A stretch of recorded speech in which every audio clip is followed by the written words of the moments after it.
Good morning, students. First of all, I welcome you all to class 12, and today is your first class. So, I would like to discuss the syllabus of class 12 of economics subject, and after that, we'll discuss some topics of the introduction part.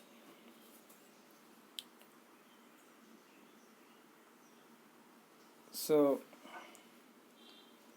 there are three parts in economics: part A, part B, and part C.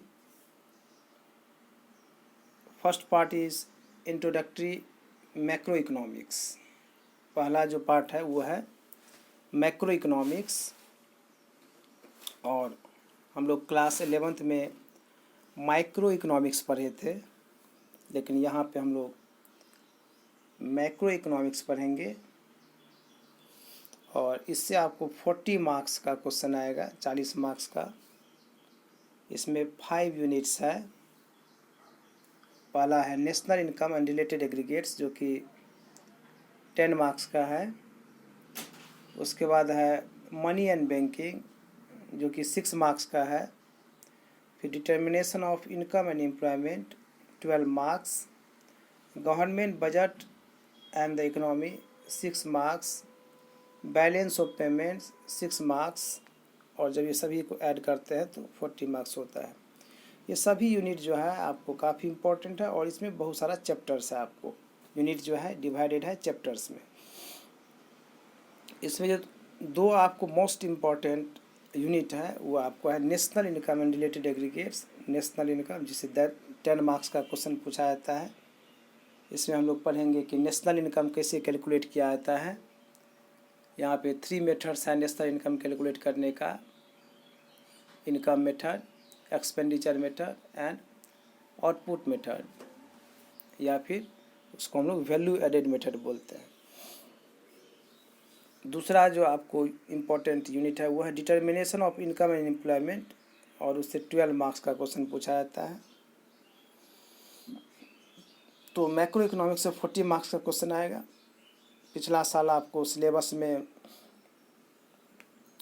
Reduction हुआ था, लेकिन इस साल आपको पूरा syllabus है, पूरा syllabus पढ़ना है। इस साल जो है रिडक्शन नहीं है। पार्ट बी है इंडियन इकोनॉमिक डेवलपमेंट। इसमें हम लोग इंडियन इकोनॉमी के बारे में पढ़ेंगे कि इंडिया का जो इकोनॉमी है वो कैसा है, और आपको ब्रिटिश टाइम से लेकर के, जनरली हम लोग प्री ब्रिटिश पढ़ते हैं, यानी कि इंडियन इकोनॉमी का क्या कंडीशन था ब्रिटिश टाइम में, जब हम लोग को इंडिपेंडेंस मिला था, उस समय का हम लोग पढ़ते हैं। ज़्यादा पहले का नहीं पढ़ते हम लोग। 1947 में कैसा कंडीशन था इकोनॉमी का, और फिर उसके बाद कैसा कंडीशन है। वेरियस पॉलिसीज में हम लोग पढ़ेंगे। न्यू इकोनॉमिक पॉलिसी पढ़ेंगे, ओल्ड इकोनॉमिक पॉलिसी पढ़ेंगे। तो इसमें आपको 3 यूनिट है। पहला है development experience from 1947 to 1990 and economic reform since 1991। यहाँ पे 2 पार्ट है आपको पहला यूनिट में, जो कि 12 मार्क्स का इससे पूछेगा। पहला इसमें है हम लोग कि इंडियन इकोनॉमी का क्या आपको कंडीशन था 1947 से लेकर के 1990 तक, यानी कि जो इंडिपेंडेंस मिला था 1947 में, उस समय से लेकर के और 1990 तक जो है क्या इकोनॉमिक पॉलिसी था, क्या इकोनॉमिक कंडीशन था। और चूँकि 1990 के बाद, 1990 के बाद आपको नया इकोनॉमिक पॉलिसी आया, पुराना इकोनॉमिक पॉलिसी चेंज हो गया, तो हम लोग इकोनॉमिक रिफॉर्म सिंस 1991 उसके बाद पढ़ेंगे हम लोग कि 1991 के बाद इकोनॉमी में क्या रिफॉर्म्स किया गया, रिफॉर्म्स के बारे में पढ़ेंगे। उसके बाद जो आपको सेकेंड मोस्ट इम्पॉर्टेंट आपको यूनिट है वो है current challenges facing Indian economy, और इससे 22 मार्क्स का पूछा जाएगा। Current challenges facing Indian economy, इसमें 22 मार्क्स का पूछेगा, और इसमें काफ़ी आपको इम्पोर्टेंट टॉपिक्स डिस्कस किया गया, और बहुत सारे चैप्टर्स इसमें हैं।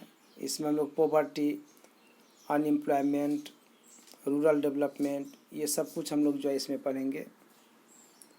उसके बाद जो नेक्स्ट यूनिट है वो है development experience of India a comparison with neighbours. ये आपको लास्ट यूनिट है।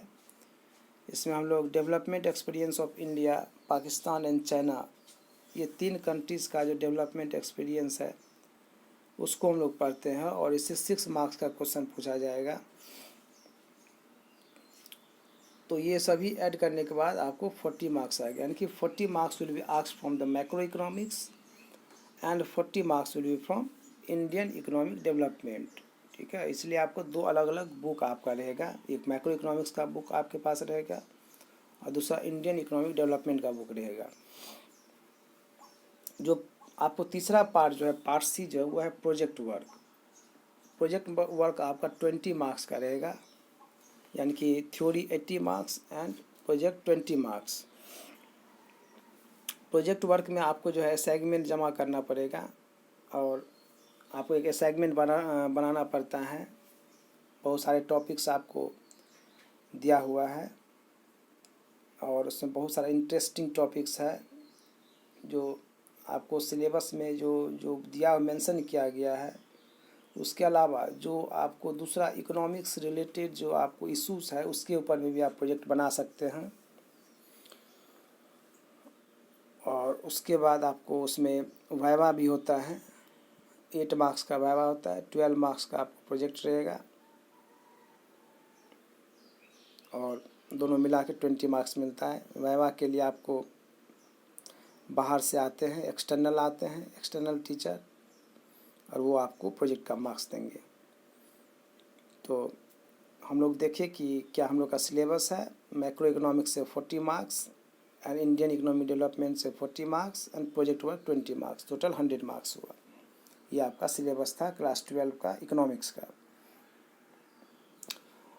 Now we are going to start today macro economics. तो हम लोग पहले first unit of macro economics complete करेंगे। National income and related aggregates जो यूनिट है उसको कंप्लीट करेंगे और उसको कंप्लीट करने के बाद जो पहला यूनिट है इंडियन इकोनॉमिक डेवलपमेंट का, जो कि है development experience of India from 1947 to 1990 and economic reform since 1991, इस यूनिट को हम लोग डिस्कस करेंगे यूनिट वाइज। यानी कि फर्स्ट यूनिट मैक्रो इकोनॉमिक्स का कंप्लीट करेंगे और उसके बाद इंडियन इकोनॉमिक डेवलपमेंट का फर्स्ट यूनिट हम लोग कंप्लीट करेंगे। तो unit wise we are going to discuss. So first we are going to start macroeconomics, chapter 1, introduction. जो फर्स्ट क्वेश्चन है इसमें वो है कि what is macro economics. Macro economics is that branch of economics which studies economic problems or economic issues at the level of economy as a whole। ठीक है, तो macro economics आपको इकोनॉमिक्स का वो ब्रांच है जिसमें हम लोग इकोनॉमिक्स प्रॉब्लम्स, इकोनॉमिक इश्यूज़ को पढ़ते हैं एज ए होल। मीन्स कोई एक पार्टिकुलर यूनिट का नहीं, एक यूनिट का नहीं, बल्कि आप लोग सभी यूनिट का स्टडी करते हैं। यहाँ पे किसी एक फर्म या किसी एक इंडस्ट्री का हम लोग यहाँ पे बात नहीं करते हैं। यहाँ पे हम लोग सभी इंडस्ट्रीज़ का बात करते हैं। हम लोग यहाँ पे कोई एक डिमांड की बात हम लोग नहीं करते हैं, बल्कि यहाँ पे हम लोग एग्रीगेट डिमांड की बात करते हैं। एग्रीगेट डिमांड, इंडिविजुअल डिमांड नहीं बल्कि एग्रीगेट डिमांड। यहाँ उसी तरह से हम लोग किसी एक सप्लाई की हम लोग बात नहीं करते हैं, किसी एक प्रोडक्ट का सप्लाई की बात नहीं करते हैं, किसी एक गुड्स का सप्लाई की बात नहीं करते हैं हम लोग, बल्कि यहाँ पे एग्रीगेट सप्लाई की बात करते हैं। मैक्रो इकोनॉमिक्स में हम लोग इंडिविजुअल इनकम की बात नहीं करते हैं, बल्कि हम लोग यहाँ पे नेशनल इनकम की बात करते हैं। और इसीलिए मैक्रो इकोनॉमिक्स में जो पहला यूनिट है उसमें हम लोग नेशनल इनकम के ऊपर में डिस्कशन किए हैं और नेशनल इनकम कैसे कैलकुलेट किया जाता है, जो कि काफ़ी इम्पोर्टेंट है। उससे आपको न्यूमेरिकल्स क्वेश्चंस भी पूछा जाता है, तो उसको डिस्कस किया गया है, उसको बताया गया है। तो what is macro economics? It is that branch of economics which studies economic problems or economic issues at the level of economy as a whole, not as a part but as a whole। तो इस चीज़ को आप ध्यान रखेंगे, इस word को।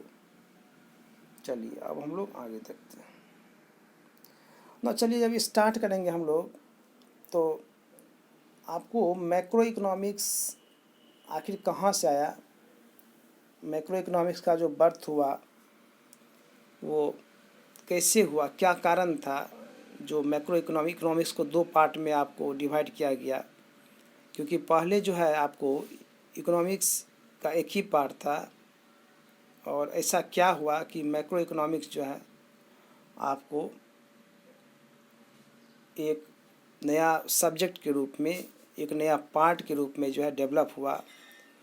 तो उसके पीछे जो बैकग्राउंड, जो आपको कॉन्सेप्ट्स है, उसको जानना ज़रूरी है। तो बैकग्राउंड को हम लोग समझेंगे। सबसे पहले हम लोग एडम स्मिथ के बारे में हम लोग जानते हैं, क्योंकि एडम स्मिथ को फादर ऑफ इकोनॉमिक्स बोला जाता है। तो जो इकोनॉमिक्स का जो फर्स्ट एक साइंटिफिक बुक था, जो बुक को प्रेजेंट किया गया, जो आपको कॉन्सेप्ट को, इकोनॉमिक्स का जो कॉन्सेप्ट को आपको पेश किया गया, वो पहला आपको एडम स्मिथ के द्वारा ही किया गया था। तो एडम स्मिथ जो है, इसीलिए इसको फादर ऑफ इकोनॉमिक्स बोला जाता है। इसका बुक आपको 1776 में पब्लिश हुआ था, एडम स्मिथ का बुक, और उस बुक का नाम था an inquiry into the nature and cause of the wealth of nations, और शॉर्ट में इस बुक को हम लोग वेल्थ ऑफ नेशन भी बोलते हैं, एडम स्मिथ का। तो 1776 में जो वेल्थ ऑफ नेशंस आपको बुक पब्लिश किया गया था एडम स्मिथ के द्वारा में, तो बहुत ही फेमस था, और वो आपको इकोनॉमिक्स को एक साइंटिफिक फॉर्म में प्रेजेंट किया गया, एक सिस्टमेटिक वे में आपको प्रेजेंट किया गया। इकोनॉमिक्स तो उससे पहले भी था, लेकिन एडम स्मिथ ही था जो फर्स्ट टाइम इसको एक रूप दिया, एक स्ट्रक्चर दिया। So Adam Smith is regarded as the founding father of modern economics. It was known as political economy at that time, और उस समय इकोनॉमी को पॉलिटिकल इकोनॉमी बुलाया जाता था। इकोनॉमिक्स का एक ही ब्रांच था, वो था political economy. He was Scotsman and a professor at the University of Glasgow. University of Glasgow में जो है वो एक प्रोफेसर था, philosopher by training. His well known work an inquiry into the nature and causes of wealth of nation 1776 में is regarded as the first major comprehensive book on the subject. Now the passage from the book में जो एक line आपको, very famous line आपको publish किया गया, उसको आप ध्यान से सुनिए। क्या बोला था? It is not from the baker that we expect our dinner. जो एक बेकर है, sorry, it is not from the benevolence of the butcher, the brewer of the baker that we expect our dinner, but from their regard to their own interest. ये आपको line जो है आपको जानना जरूरी है। इसमें बोला गया है कि जो एक बुचर है, ठीक है, जो आपको मीट देता है, जो मीट जो बेचता है,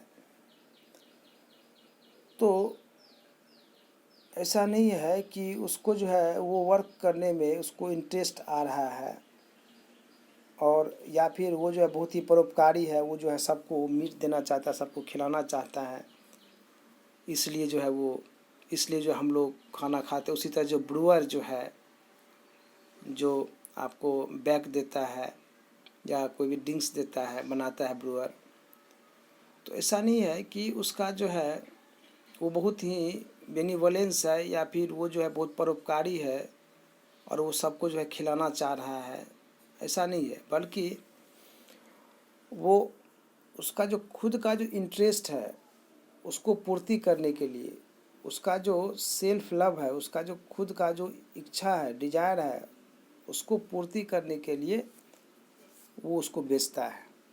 तो इसमें ये बोला गया है कि एडम स्मिथ का जो आपको मेन इसमें फंडामेंटल कॉन्सेप्ट है, वो ये बोला गया है इसमें कि कोई भी जो आपको बिजनेसमैन है, जो बिजनेस पर्सन है, जो इकोनॉमिक एक्टिविटीज़ करता है, उसमें उसका खुद का इंटरेस्ट रहता है और इसीलिए वो अपना इंटरेस्ट को पूर्ति करने के लिए उसका जो डिजायर है, जो उसका खुद का जो आपको अभिलाषा है कोई चीज़ को पाने का, उसका पूर्ति करने के लिए वो जो है बिजनेस एक्टिविटीज़ करता है।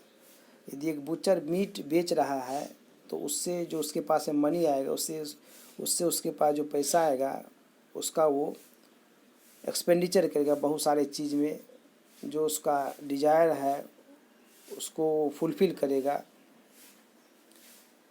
तो इसी चीज़ को यहाँ पे आपको बोला गया है कि जो सेल्फ लव होता है किसी भी आदमी का, सेल्फ जो इंटरेस्ट होता है, उसी के चलते इकोनॉमिक एक्टिविटीज़ होता है। और इसको इनविजिबल हैंड्स नेम दिया है एडम स्मिथ। इनविजिबल हैंड्स यानी कि सेल्फ इंटरेस्ट, सेल्फ डिजायर को पूर्ति करने के लिए आपको आदमी जो है दिन रात लगा हुआ रहता है और इसीलिए वहाँ से जो है इकोनॉमिक एक्टिविटीज़, वहाँ से प्रोडक्शन आपको चालू होता है।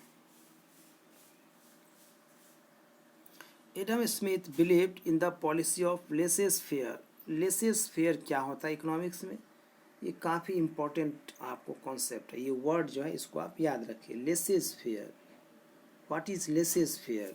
लेसेस फेयर जो है ये आपको इकोनॉमिक्स कॉन्सेप्ट है।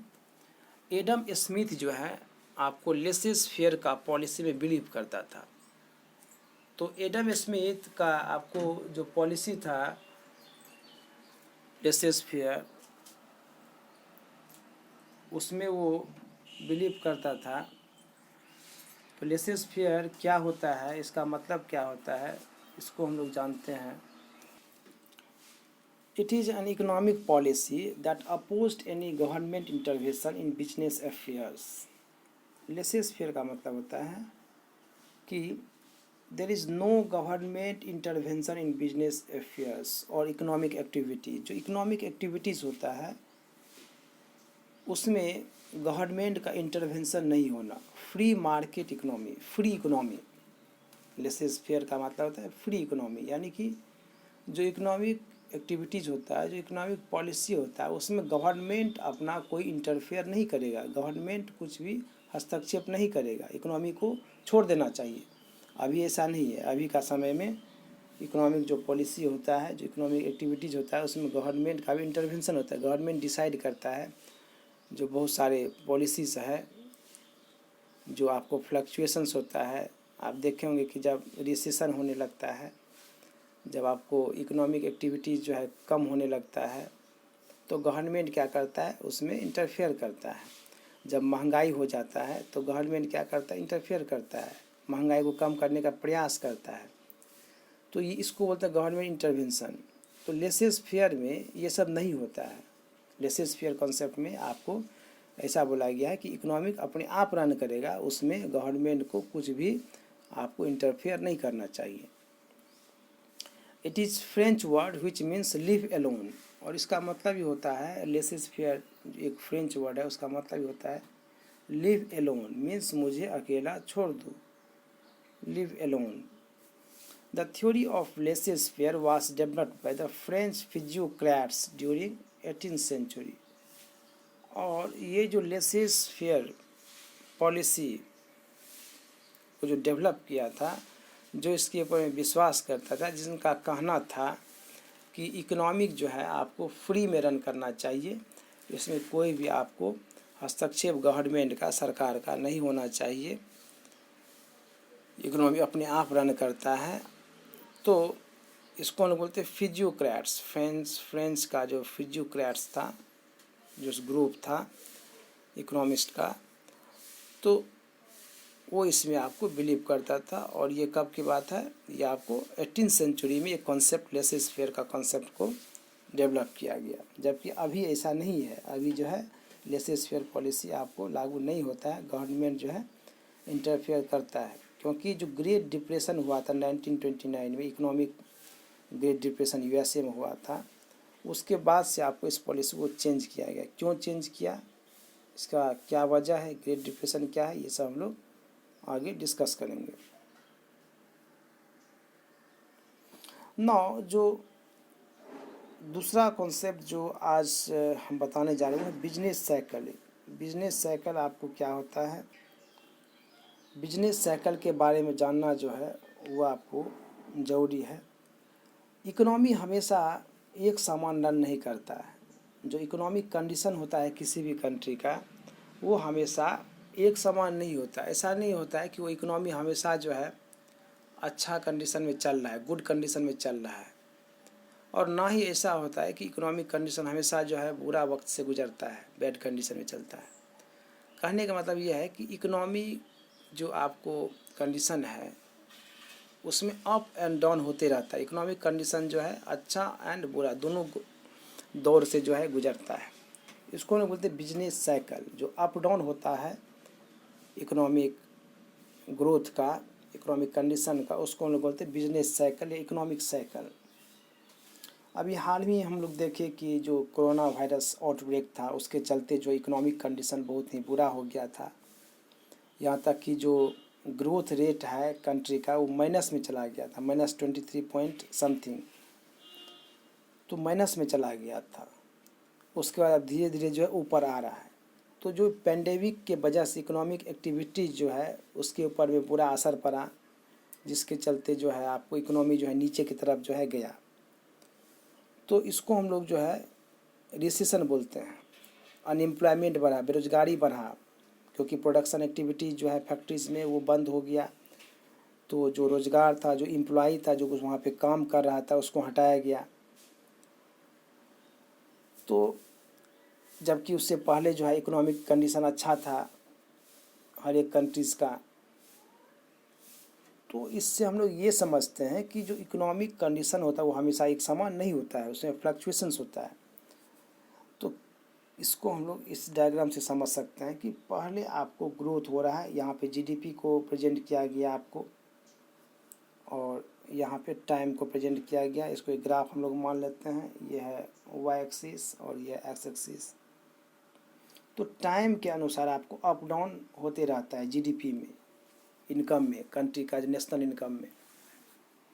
तो पहले आपको इकोनॉमी ग्रो करता है, ये पीक पे जाता है, फिर जो है वो नीचे की तरफ आता है, इसको हम लोग बोलते हैं रिसेशन। और रिसेशन जब आपको नीचे जो आपको इसका जो लोएस्ट पॉइंट होता है उसको हम लोग बोलते हैं डिप्रेशन या फिर ट्रफ। तो आपको याद रखना है कि आपको जो इकोनॉमिक ग्रोथ होता है एक पीक पे पहुंचता है, उसके बाद जब उसका आपको नीचे की तरफ जाने लगता है, घटने लगता है, इनकम जो है कंट्रीज़ का कम होने लगता है, इकोनॉमिक एक्टिविटीज़ फॉल करने लगता है, बेरोज़गारी बढ़ जाता है, तो उसको हम लोग रिसेशन बोलते हैं। और जब रिसेशन आपको डीप में चला जाता है, लोएस्ट पॉइंट पे चला जाता है, उसको डिप्रेशन बोलते हैं। यानी कि डिप्रेशन इकोनॉमी के लिए अच्छा नहीं है, इसमें आपको बेरोज़गारी बढ़ जाता है, इसको हम लोग महामंदी बोलते हैं। जो ग्रेट डिप्रेशन है 1929 का, उसको हम लोग इसके बाद डिस्कस करने वाले हैं, महामंदी को। तो रिसेशन जो है आपको स्टार्टिंग फेज है डिप्रेशन का, और डिप्रेशन जो है आपको लोएस्ट पॉइंट है, यानी कि वहाँ पे आपको इकोनॉमी जो है पूरा एकदम कोलैप्स कर जाता है, इकोनॉमिक एक्टिविटीज़ कोलैप्स कर जाता है, बेरोजगारी बढ़ जाता है, गरीबी बढ़ जाता है, प्रोडक्शन एक्टिविटीज़ जो है वो कम हो जाता है। और फिर आपको रिसेशन फेज के बाद, डिप्रेशन फेज के बाद फिर आपको धीरे धीरे इकोनॉमी फिर ऊपर आता है, फिर पीक पे पहुंचता है, फिर रिसेशन होता है, फिर डिप्रेशन होता है, फिर ग्रो होता है, फिर पीक पे पहुंचता है। तो ये जो आपको इकोनॉमिक साइकिल जो है, बिजनेस साइकिल जो है आपको चलते रहता है, एक साइकिल की तरह है। तो हम लोग इसमें ये जाने कि जो इकोनॉमिक कंडीशन होता है वो हमेशा एक समान नहीं होता, उसमें अप एंड डाउन होता है। तो हम लोग इसमें ये पढ़ेंगे मैक्रो इकोनॉमिक्स में कि आखिर रिसेशन जो है, डिप्रेशन क्यों हो जाता है, और जब डिप्रेशन हो जाता है तो उससे बाहर निकलने का क्या उपाय है, गवर्नमेंट कैसे इसको जो है ठीक कर सकता है। तो इसीलिए जो 1929 में ग्रेट डिप्रेशन आया था, महामंदी आया था, उसके बाद उस तरह का इकोनॉमिक डिप्रेशन नहीं आ पाया। इसका जो मेन वजह था वो ये था कि गवर्नमेंट उसको कंट्रोल किया, उस कंट्री का गवर्नमेंट जो है उसको कंट्रोल किया, जो इंटरनेशनल इंस्टीट्यूशन है उसको कंट्रोल कर लिया। तो हम लोग ग्रेट डिप्रेशन से बहुत कुछ सीखे, और उस डिप्रेशन के बाद ही ये जो मैक्रो इकोनॉमिक्स जो नया ब्रांच आया है उसके बाद ही आया है। तो हम लोग ये सब कुछ जो है हम लोग नेक्स्ट क्लास में डिस्कस करेंगे कि ग्रेट डिप्रेशन क्या था, क्यों हुआ, और उसका हम लोग डिटेल्स पढ़ेंगे, और फिर हम लोग मैक्रो इकोनॉमिक्स के बारे में पढ़ेंगे। So this is all about today's class. Thank you.